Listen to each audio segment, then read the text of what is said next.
Hola, ¿qué tal? Buenos días. Pues bueno, estamos aquí el día 11 de febrero en la mañana del 2024.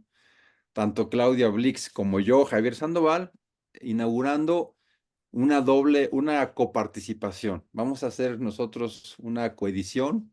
Cada uno de nosotros tenemos nuestro propio proyecto y entonces Claudia Blix, que representa su proyecto Cinema Blix, y yo, Javier Sandoval, que precisamente represento el proyecto Energía Entelequia, Complejidad y Psiquismo, en donde cada quien tiene sus propias funciones. Vamos a hacer el inicio de un proceso de constructivo. Por mi parte, en Energía Entelequia, Complejidad y Psiquismo, queremos empezar la sección psicoanálisis y cine. Creemos que el cine es una de las fuentes más hermosas para poder explorar el interior humano y disfrutar de la vida. Y entonces empezaremos con esta sección nosotros en nuestro canal. Por tu parte, Claudia. Bueno, yo soy Claudia Blix, tengo mi canal que es Cinema Blix y como ya lo dijo muy bien Javier, voy a incluir también la sección de psicoanálisis y cine. En esta ocasión vamos a analizar la película que está causando sensación, que es La Sociedad de la Nieve, que está en Netflix. Voy a empezar diciendo que el director es un español que se llama Juan Antonio Bayona, que le salen muy bien las películas de tragedias de la vida real, que ya hizo una película que se llama Lo Imposible, que se trataba del tsunami de diciembre del 2004 en las costas de Tailandia con la actriz Naomi Watts. Ahora, ¿de qué se trata esta película?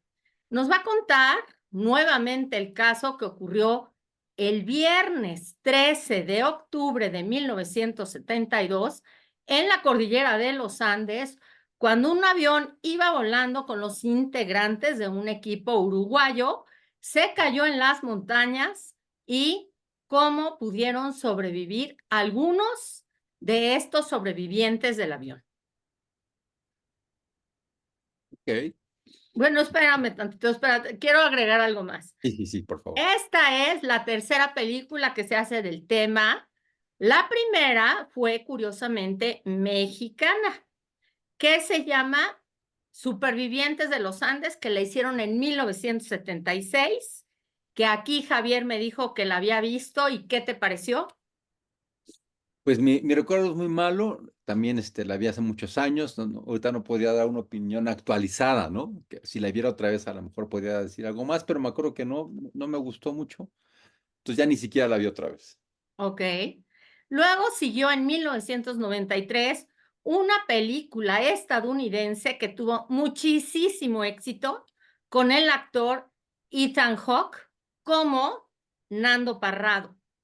Y bueno, esta revivió todo el caso. De hecho, esta película de 1993 hizo que los supervivientes de los Andes empezaran a hablar del tema porque había sido como un tema tabú. Nadie había querido mencionarlo. O sea, lo mencionaban, pero en su familia, pero mejor no les preguntaban. Y entonces, después de esto, se hicieron famosos. Y ahora, esta película del 2023 está nominada al Oscar como mejor película extranjera por España. Y yo les aseguro que va a ganar el premio Oscar. Ya. Ok.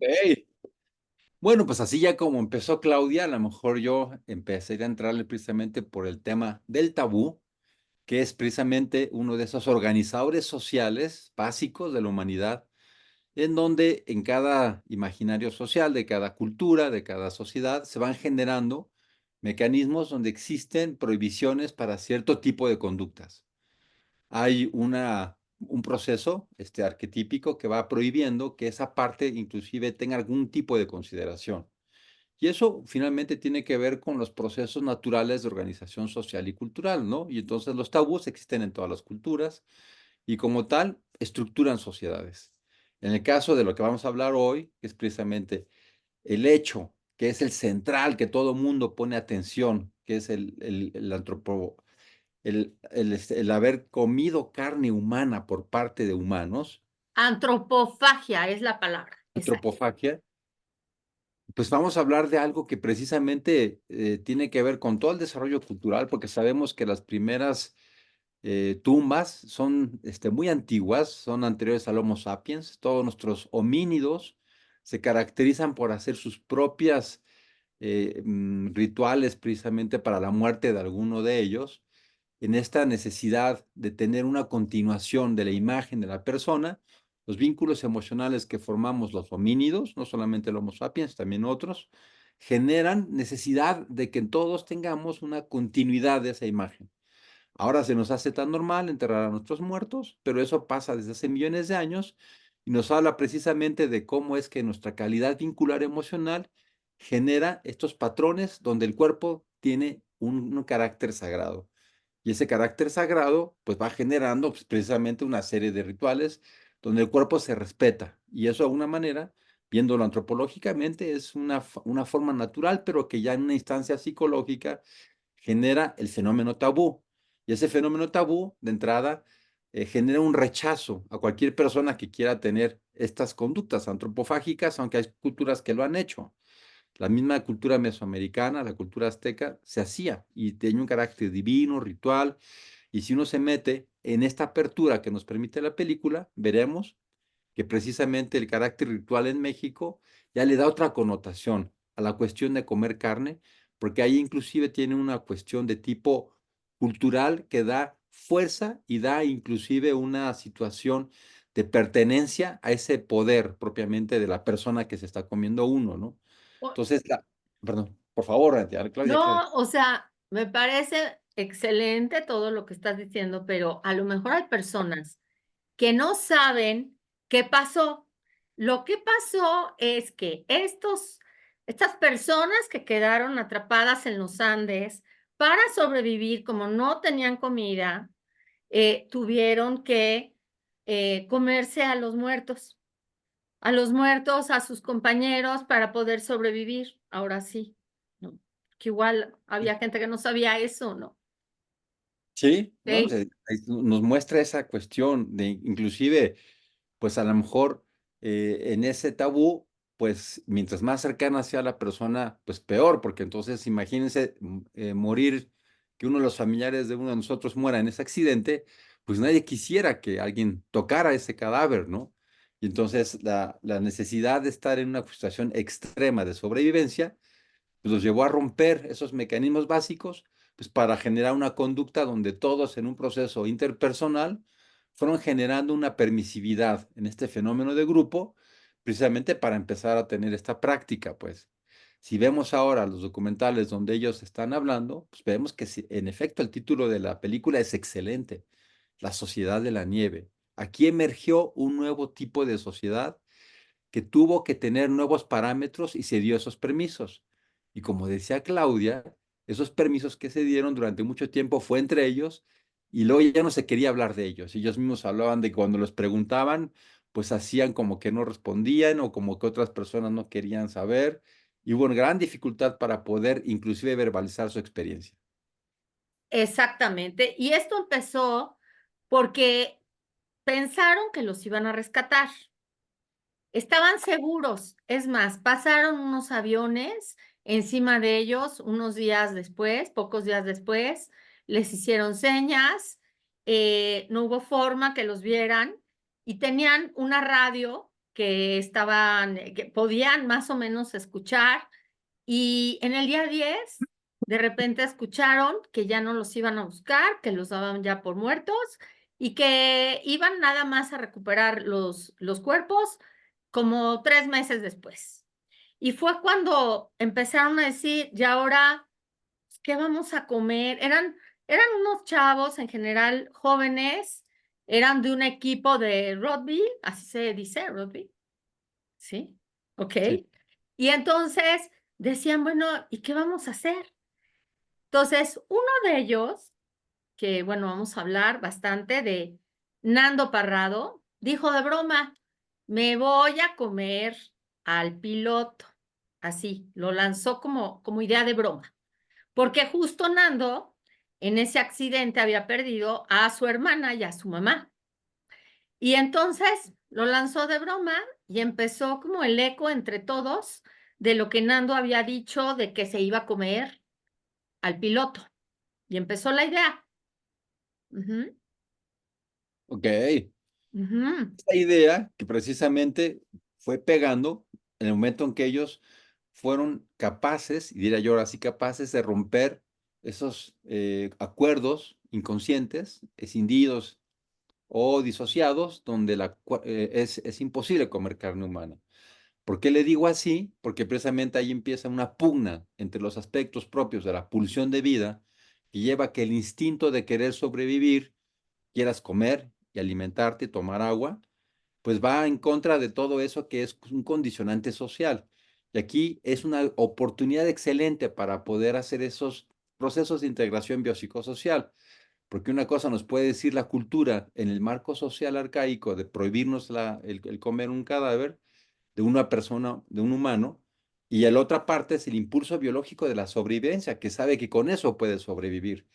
Esas luchas internas que todo el tiempo tiene, pues generan la necesidad de mecanismos precisamente de flexibilidad, donde inclusive si podemos ver esto que podría ser muy antropocéntrico o podría ser muy antropofílico, de querer que el humano cuide ciertos rituales para el respeto de la propia humanidad, en cierto momento se convierte más bien en algo antropocéntrico, porque entonces esas estructuras sociales y culturales que generan tal respeto no van de acuerdo con la necesidad fisiológica de tener que incorporar proteínas, carbohidratos, lípidos, minerales que todos necesitamos y que en el ecosistema todas las especies nos comemos. Y entonces en esa naturalidad de comer nuestras especies se va generando entonces la necesidad de romper esos esquemas que pueden estar llenos de un gran amor, pero al mismo tiempo se puede generar una sociedad emergente que genera nuevos mecanismos que el amor entre ellos o el afecto, la fraternidad y la necesidad de estar juntos en esa sobrevivencia pueden instalar ese mismo ritual digamos, que puede ser de gran respeto en una nueva reconformación social donde se dan otras prioridades y que en ellos fueron avalándose mutuamente en procesos conscientes e inconscientes, hasta que al mismo tiempo ya se fue generando posturas donde ellos decían, si yo me muero, pueden disponer de mi cuerpo. Ahora, ¿qué será? ¿Que el hambre es el miedo más terrible que hay, es la necesidad más terrible y te lleva a hacer todo cuando tienes hambre? Yo creo que sí, ¿no? Pues yo lo llamaría, yo más que miedo y terror, yo lo llamaría, pues más bien es el instinto biológico de vida que te lleva a comer, pues. Y que Ok. precisamente por eso yo lo llamaría no como miedo, sino una pulsión que se frena por los determinantes sociales. Entonces ellos, todo lo del super yo y todo eso lo rompen y entonces comen. Comen para sobrevivir, ¿no? Sí, y además resulta muy interesante que en esa decisión, pues saben que también hay implicaciones legales, porque la constitución y las leyes se van generando en función de la necesidad de aplicar ciertos marcos de convivencia en donde también se incluyen estos aspectos que ya tienen que ver con aspectos éticos. La generación de leyes en las sociedades también incluyen pues fenómenos no solamente como básicos, ¿no? Pues, de relación entre las personas y de normatividad, sino que incluyen las perspectivas religiosas y culturales que hacen que ciertas sociedades permitan una cosa y otras no. Y eso genera en principio un código ético de qué es lo que no se debe de hacer, códigos de moralidad. Y ellos entonces también saben que están rompiendo las leyes porque pertenecen a un país que tiene esas leyes y que saben que los también están acometiendo una ilegalidad. Pero Entonces, ¿tú crees que pensaron en la ilegalidad en ese momento? en la película sí lo dicen, sí hablan de eso, ¿no? Y yo creo que sí, porque al momento de que estás ahí en todo eso, pues precisamente todo lo que traes de origen tiene un gran peso, pero fue parte de lo que precisamente tuvieron ellos también que romper, no solo la cuestión de los códigos, pues propiamente culturales, sino también los procesos legales, ¿no? Porque eso puede tener implicaciones legales, ¿no? Y como en este mundo, en ese sentido, la gente que no está expuesta a situaciones extremas puede mantener sus aspectos rígidos, no sabemos, muchos de los familiares de los que iban ahí y que murieron, podrían haber tenido pues el deseo de atacarlos legalmente, porque en este Sí. código moral rígido que se vive desde una sociedad encerrada, pues se vive como una gran indignación. Entonces digo, ¿cómo hacen eso, no? Y por eso ellos me parecen tan valientes. Esta forma de ahora exponerse conjuntamente y decirlo abiertamente, a mí me parece que es una forma precisamente de darnos oportunidad a los humanos de poder flexibilizarnos y tener visiones diferentes. Y ahí es donde creo que viene esa frescura de ellos. Ahora ellos eran, la mayoría eran personas religiosas. Es más, pertenecían a un grupo que el grupo se llamaba algo de, no sé si lo tienes por ahí. A ver, espera. No, no, no tengo. Se llamaba All Christians Club. La mayoría eran de un equipo que así se llamaba, All Christians Club, ¿no?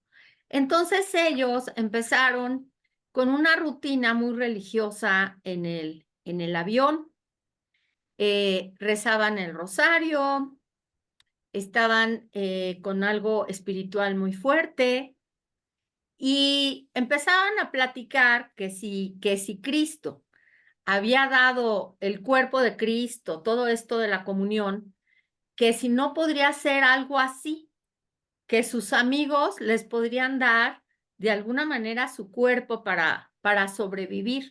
Eso es lo que dicen en entrevistas, aparte de lo que vemos en la película. Esta forma, ¿no?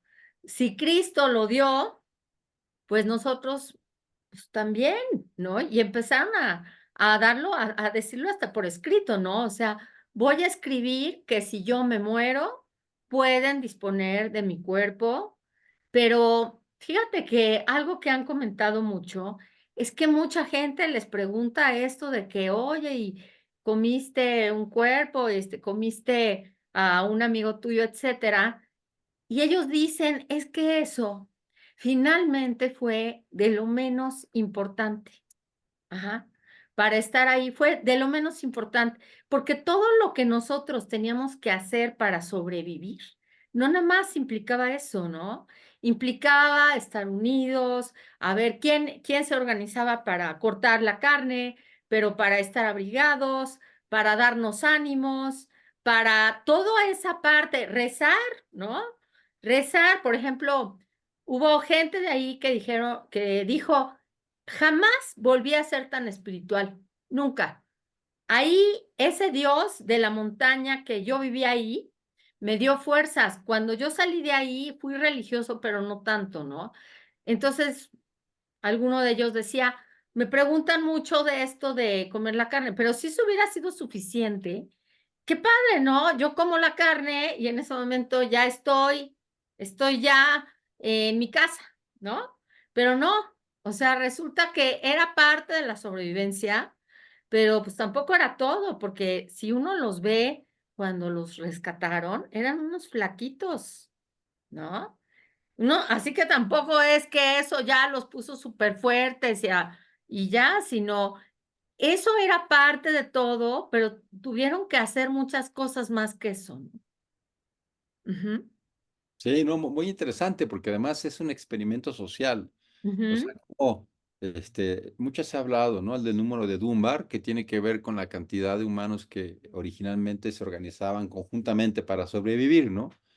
En los experimentos del cerebro social se hacen extrapolaciones del tamaño del cerebro y qué tantos grupos, qué tanto pertenecen a sus grupos, cuántas gentes, ¿no? Cuando vemos los grupos más, los cerebros, por ejemplo, de nuestros primos, los otros primates, vemos que por su tamaño cerebral se organizan en grupos de 20. Y por el tamaño cerebral y la relación con la corteza, se piensa que el humano en las primeras sociedades de los Homo sapiens eran de 50. Acá eran 40 pasajeros, 5 tripulantes y creo que al final quedaron 17 vivos, ¿no? Entonces, Sí, ¿te parece? 16 llegaron a la civilización, el 17, o sea, el número 17 fue el protagonista de la película, justamente. Ah, ok, ok. Ajá, Bueno, pero ese es. que te voy a decir quién es, se llama Numa y fue justo el último que murió, por el que decidieron salir. porque dijeron, todos nos vamos a morir como Numa, ¿no? Y ese es el protagonista, que es la diferencia de la película de Viven, que está contada desde los que se salvan, ¿no? Y esta película está contada desde el que muere, que fue un héroe, ¿eh? Fue un héroe porque fue alguien muy entregado, que hacía todo por sus amigos, que se metió a expediciones y se lastimó y se desgració hasta que se murió y todo el mundo lo admiraba porque en lugar de estar centrado en él, como varios, por ejemplo, Nando Parrado dijo, la verdad es que yo me cuidaba, antes que nada, pues era yo, ¿no? Y este Numa dio todo por ellos. Ajá. Y desde ese punto de vista está contada esta película, ¿no?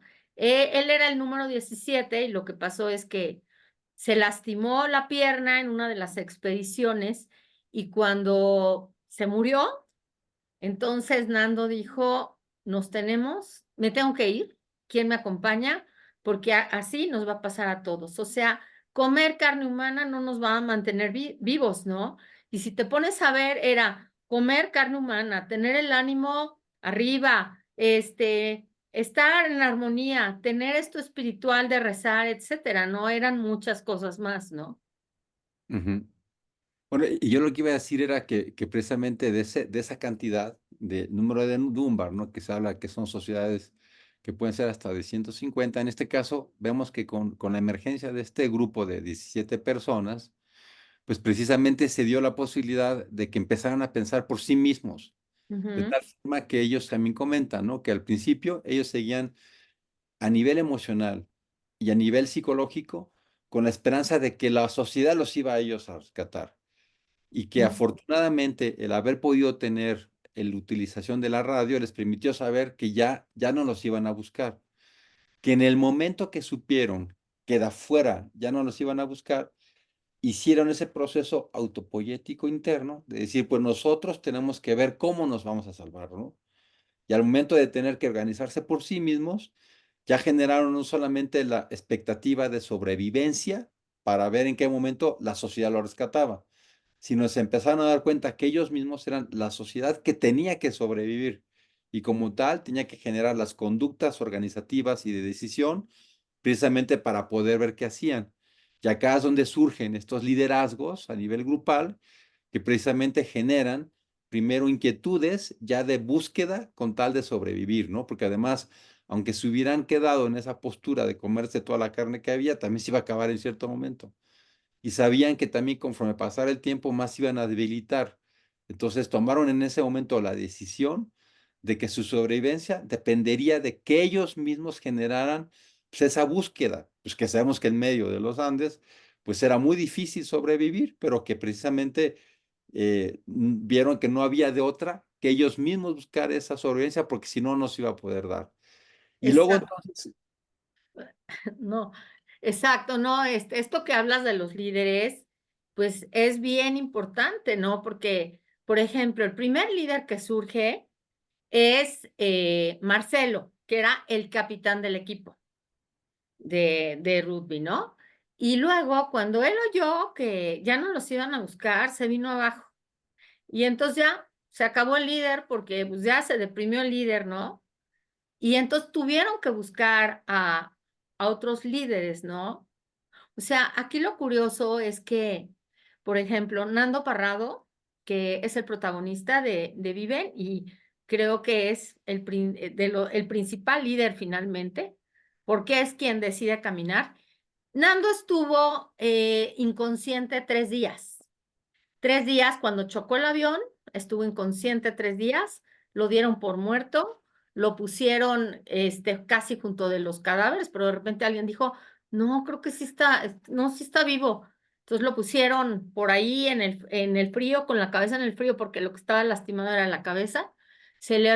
Habían muerto en el accidente la mamá y la hermana, y cuando él despierta, dice, bueno, después de unos días, Marcelo era líder y cuando Marcelo se pasa a deprimir, porque ya no los iban a buscar, es uno de los que agarra el mando, pues es al que se le ocurre la maravillosa idea de me quiero comer al piloto, ¿no? Por lo que nos hizo, por el error que cometió. Ajá. Y ahí empieza, ¿no? El cambio de liderazgo. Ujú, Y esto es interesante porque a lo mejor el máximo teórico que tenemos en psicoanálisis de estos temas es la obra de Wilfred Bion, que habla precisamente de la experiencia con grupos que tuvo, pero hay que hacer la gran diferencia, ¿no? Él en su entorno lo que tenía era un grupo de sobrevivientes o de combatientes en la Segunda Guerra Mundial. Entonces es muy ujú, diferente la descripción que hace Biom, que hace tanto énfasis en un liderazgo basado precisamente en un enemigo común, que genera un tipo de liderazgo donde precisamente el grupo puede entrar en esta posición esquizoparanoide y que ujú, precisamente los puede unir en contra de un enemigo común. Acá, si nos damos cuenta en este experimento social natural, no había ese enemigo común. Ellos no estaban en guerra, sino simplemente tenían la necesidad de sobrevivir.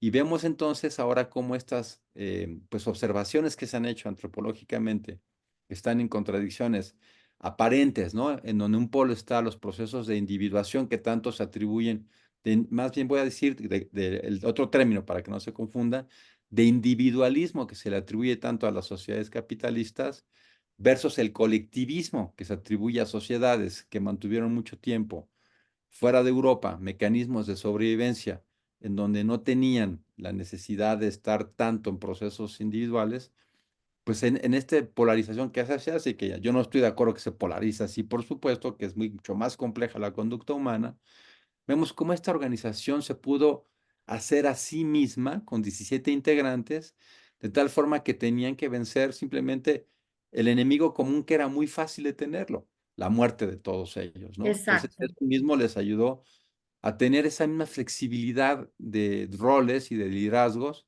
que tanto se ha descrito en esta propuesta que se hace en el libro de Amanecer del Todo, donde se ve que, que ciertas culturas no europeas pueden tener grupos flexibles por temporadas.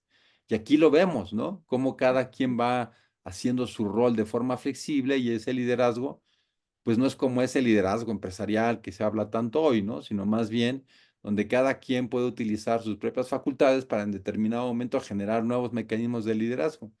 Y tan es así que es verlos hoy juntos en entrevistas, genera precisamente la posibilidad de darnos cuenta que lograron hacer un grupo de gran fuerza, ¿no? Y claro, podemos decir el cañón ahí, digo, el alimento de ese grupo era la sobrevivencia, pues cómo no se va a hacer, pero pudieron haberse destrozado y pudieron después haber predominado las envidias y los ataques entre ellos, y no fue así. No. Predominó precisamente la unión con los años, predominó la comprensión entre ellos, y se genera entonces un ambiente que cuando uno los ve como los entrevistan en grupo, pues se ven muy unidos y con esa necesidad de dar un mensaje común a los que no han estado en esa posición y me parece que lo han logrado muy bien. Efectivamente lo lograron bien. Ahora, fíjate que hay una controversia entre ellos.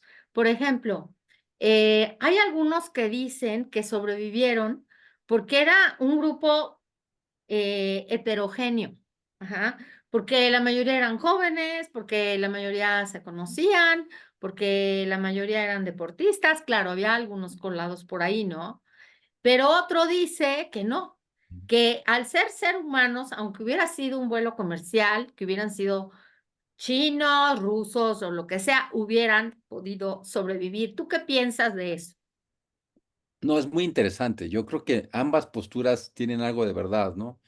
La organización más práctica y los códigos que se van compartiendo en tiempo y función de que compartían la misma cultura, sí depende de que estén en tiempos, a lo mejor en un proceso organizativo muy parecido. Sería muy interesante saber qué hubiera pasado si hubiera estado esto entre protestantes, judíos, hinduistas, budistas, taoístas, con diferentes sistemas de creencias. Sería muy interesante ver si se hubieran podido poner de acuerdo por la cuestión cultural, pero además, así de fácil por la comunicación, Sí, porque claro. precisamente creo que El también idioma, ¿no? el idioma, ¿no? Contaría muchísimo precisamente para todo lo que estaba pasando, todo lo incomprensible creo que hubiera sido mucho más difícil, ¿no? Entonces sí me parece que ambas posturas tienen algo de razón. Los humanos en ese sentido, cuando nos va mejor es cuando podemos, pues como poder considerar al otro, lo diferente. Y creo que tenemos también muchas muestras sociales donde se puede hacer eso cuando realmente ese es como el objetivo, ¿no? Tan solo ver las Olimpiadas, que se convierten en esa muestra cada 4 años de cómo podemos convivir en una cuestión competitiva, pero deportiva, donde de algo se caracteriza precisamente es por la cuestión de poder compartir juntos algo donde todos en un espíritu deportivo podemos unirnos, ¿no? Las diferentes creencias, religiones, razas, y eso creo que es una muestra. Y la otra parte que me pareció súper interesante fue cómo el momento para mí más emotivo de la película es el momento que se reencuentra con su familia. Por lo menos a mí me pasó eso, ¿no? Ahí yo estuve llorando porque me parece un momento emotivo donde ellos se reencuentran con sus seres queridos, ¿no? Y en esta parte que bueno, tiene que ver también con que los latinoamericanos somos muy familiares, pues se genera una emoción que es única, ¿no? La posibilidad de que las gentes que uno quería estén todavía vivas, ¿no? Podemos imaginarnos cuando ya pensaban que estaban muertos, nuevamente verlos vivos. Yo creo que es un momento de gran importancia, porque entonces ahí es donde vemos un fenómeno donde ese grupo que sobrevivió regresa otra vez a la sociedad y se encuentra con una sociedad que finalmente tiene que ver con una familia tradicional, cristiana, uruguaya, muy latinoamericana, donde se unen precisamente esos mecanismos de otra vez del reencuentro. Si estábamos hablando hace rato de la importancia de los objetos muertos, imagínense qué emoción para las familiares ese cuerpo muerto que nunca la más lo iban a poder ver para hacerle un ritual que es muy propiamente característico en las sociedades latinoamericanas de tradición cristiana, la emoción de poder encontrar ese cuerpo, pero además vivo, ¿no? Que ya no solamente es hacerle el ritual de despedida, sino además que revive. Y creo que también ese momento es otra posibilidad de ver en la condición humana emocional, cómo entonces se pueden reinstalar nuevamente esos procesos vinculares, ¿no? Por eso, si hay algo importante en el humano es el apego. Bueno, Claro. no me refiero al apego budista, ¿no? Me refiero al apego ahorita desde esta perspectiva psicoanalítica, donde los procesos de vínculo emocional son organizadores en todos los humanos.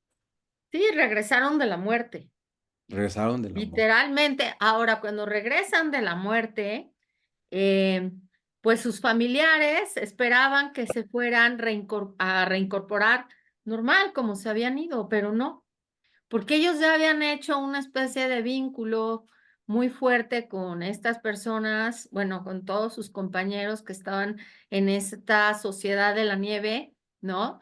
Y aparte tenían este tema tabú, que aparte pues era una pregunta que iba a salir, ¿no? Porque ¿cómo pudieron sobrevivir 72 días, ¿no? Si ya llevaban nada, ¿no? Entonces iba a salir y era un tema tabú y bueno, se sentían pues cómodos con los compañeros también que habían sobrevivido, ¿no? Y de hecho, Totalmente, ¿no? no, no, de que a mí me parece por eso también muy bien cómo lo maneja el director, ¿no? Porque en esta película nos ofrece primero esa escena muy emotiva en donde ya se reencuentran, pero luego, una vez que están ellos en ese proceso de que ya regresaron, nos muestran un ánimo que no es de euforia, como ¿No? cuando regresa una gente victoriosa, ¿no? No como en todos los procesos míticos, muy bien descritos por Campbell, que describe cómo el héroe regresa después de una odisea nuevamente y es venerado como héroe. Esta forma en que el director nos muestra la escena donde ellos están no eufóricos, sino más bien callados, pensativos, apartados, nos muestra muy claramente que no estaban regresando héroes, sino que eran precisamente por la condición de haber hecho este acto antropofágico, pues regresan en condición de un gran cuestionamiento y una vergüenza cultural, ¿no? Entonces, ahí me parece que esa escena también del director está muy bien planteada. El director me parece que organizó muy bien la película, lo organizó precisamente tratando de emular no solamente el físico de ellos, sino también las costumbres y su forma de ser, su personalidad, y tuvo cuidado de manejar todos estos elementos que implican diferentes momentos emocionales, que además nos colocan las condiciones en ese momento tal cual son. euforia de regreso, pero luego en esa posición depresiva, reflexiva de la vergüenza que ellos iban a tener después, ¿no? Y eso hay que reconocérselo al director, ¿no? Que no se quedó con una visión de estas heroicas que no quedan y que hubiera quedado como extraña. Este director tiene profundidad psicológica porque se da cuenta que no puede hacer ese tipo de perspectivas y nos coloca esa escena final que es Pero muy buena. fíjate que no estoy tan de acuerdo contigo en el sentido de que no nada más era la pena por haber comido seres humanos, ¿no? Sino era todo este trauma de haber perdido amigos, ¿no? De haber estado en contacto con la muerte. No nada más era eso, ¿no? Porque Sí, ellos mismos lo decían en entrevistas que, por ejemplo, bueno, yo me enfoco mucho en Nando porque me parece tan interesante su personalidad, ¿no? Alguien que literalmente regresó, estuvo tres días como muerto y regresa, resucita y al final es pues uno de los grandes para sobrevivir, pero él decía, Nando, ¿no? Decía, bueno, o sea, cuando yo estaba ahí, yo no podía ponerme a llorar, a llorar por mi hermana que se murió, por mi mamá que se murió, ¿no? Sino yo tenía que seguir, tenía que manejar mi mente para seguir adelante, porque si yo me deprimía, ¿no? Todo se iba a ir o sea, al piso. Yo no me podía deprimir, ¿no? Y muchos lo dicen así, que estuvieron como guardándose toda esta parte de muerte, de perder compañeros, pues también de perder la salud, de perder todo, ¿no? Hasta después, cuando pudieron regresar, fue cuando empezaron los duelos, porque no se permitían tener muchos duelos. Etapas de los duelos, ¿no? Que son normales, que es, primero no te la crees, después la rabia, luego la tristeza, pues eso no pasó ahí, no pasó ahí. Entonces yo creo que pasó después, ¿no? Después, y Víctor Frank, el otro psicólogo que estuvo en un campo de concentración, que hizo el libro de En busca de sentido, nos relata, ¿no? Cuando estos presos perdían estas ganas, este sentido de voy a hacer esto, voy a volver a ver a mi familia, perdían esa ilusión, se morían, ¿no? Inmediatamente se morían, ¿no? Tenías que cuidar la mente. Ahora también Víctor Frank relata en este libro del campo de concentración que cuando hubo gente que sobrevivió, tampoco llegaban eufóricos, ¿eh? O sea, llegaban traumados, llegaban tristes, llegaban melancólicos y pues también tenían que hacer estos duelos que no se habían permitido en la montaña, ¿no? Porque tenían que sobrevivir a toda costa, ¿no? Y era muy importante la mente para sobrevivir, porque si te dejabas, te morías. sí, sí, yo estoy totalmente de acuerdo contigo, ¿no? Yo creo que dijiste cosas, todas las suscribo, y ahí yo pondría entonces dos cosas. Una que tiene que ver exactamente con lo que un personaje relata, que cuando estaba ahí tenía estos momentos donde tenía que irse consigo mismo, en estos procesos donde podía estar en una gran tranquilidad y paz interna y se disociaba de todos, ¿no? Y que además es interesante porque precisamente estamos hablando de situaciones extremas como las que estamos describiendo, pero que a final de cuentas una mente entrenada, ¿no? Una mente entrenada que practica meditación, que tiene un sentido de vida profundo, pues ante la situación más extrema puede lograr ese proceso, ¿no? De tener una paz interna con procesos, mecanismos de estarse como huyendo del momento, pero no en el sentido de la evasión, sino en el sentido del reencuentro consigo mismo y que él lo lograba hacer muy bien. Y después de esa experiencia traumática con tantas variables, en efecto, precisamente hay muchas cosas que acomodar y esos procesos de acomodo interno, pues requiere todo un tiempo. Y no solamente un tiempo de unas horas, unos días, sino de toda la vida. Ellos van a tener que acomodar esto toda la vida y ya no pueden ser los mismos. Entonces, finalmente, el proceso de vida de cada uno de ellos, donde podría haber tenido un proyecto particular si no hubieran tenido esa vivencia, muy probablemente la gran mayoría sería precisamente muy diferente a lo que finalmente fueron en función de esa vivencia que los marcó definitivamente, ¿no? Y ese acomodo de todos los duelos, situaciones, malestar, estrés postraumático, pues requiere todo un proceso de una gran complejidad, ¿no? No, y bueno, también utilizaron la religión o la meditación como un mecanismo de defensa ante el horror, ¿no? Porque estaban acostumbrados a vivir en el horror, ¿no? Me voy a dormir hoy, estoy aquí en el fuselaje, pero igual al rato amanezco y ya no está mi compañero de junto, ya se murió, ¿no? Sí, Entonces, porque además es como esto, ¿no? Cuando Freud escribe lo siniestro, es cuando de repente la realidad externa se convierte en siniestra cuando pasan cosas que eran inesperadas, ¿no? sí, lo Pero ominoso. precisamente la idea es que después de un tiempo, esa idea de extrañeza pues va desapareciendo porque uno va conformando la realidad. Aquí el problema es que cada día es la pesadilla que no termina porque uno se levanta y sigue siendo lo mismo, ¿no? Lo siniestro cotidiano. Pues eso genera precisamente pues un mecanismo de necesario de compensación que los coloca en otro lugar. Por eso ellos mismos, con esa vivencia, pues nos muestra cómo en los procesos de resiliencia a veces aquellas vivencias que son negativas, pues son las que nos ayudan precisamente a ser mejores, ¿no? Porque en esos procesos que luego tenemos de intentar que todo esté muy bien estructurado para que la gente esté muy bien, pues puede ser que al contrario, ¿no? La gente pues, se haga más inútil a no tener mecanismos que tener que confrontar cosas, porque en ellos vemos precisamente que esta situación extrema que vieron durante días seguidos, pues los coloca en posibilidad de que luego después las cosas las acomoden en un lugar, pues, pues ya mucho más trascendental, donde ya entonces la vida cobra un sentido día con día, facilita esos procesos resilientes.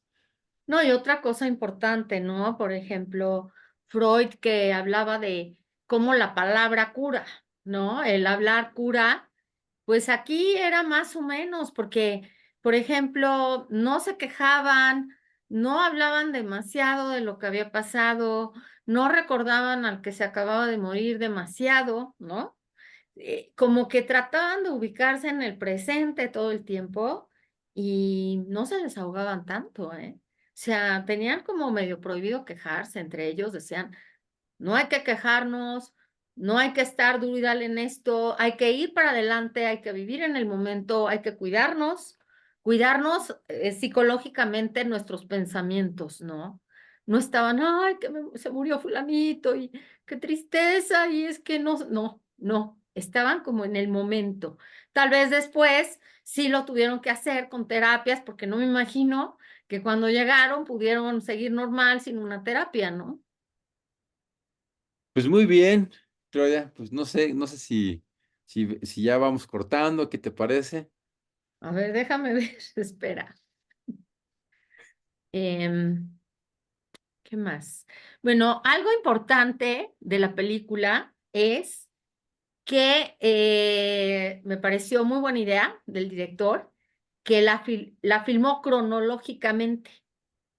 O sea, nunca hubo de que vamos a hacer tal escena, ¿no? Cuando regresan ahorita, ¿no? Vamos a hacer, o sea, no, sino fue cronológicamente y los hizo adelgazar para que fueran sintiendo, metiéndose en los personajes, porque no eran actores profesionales, ¿no?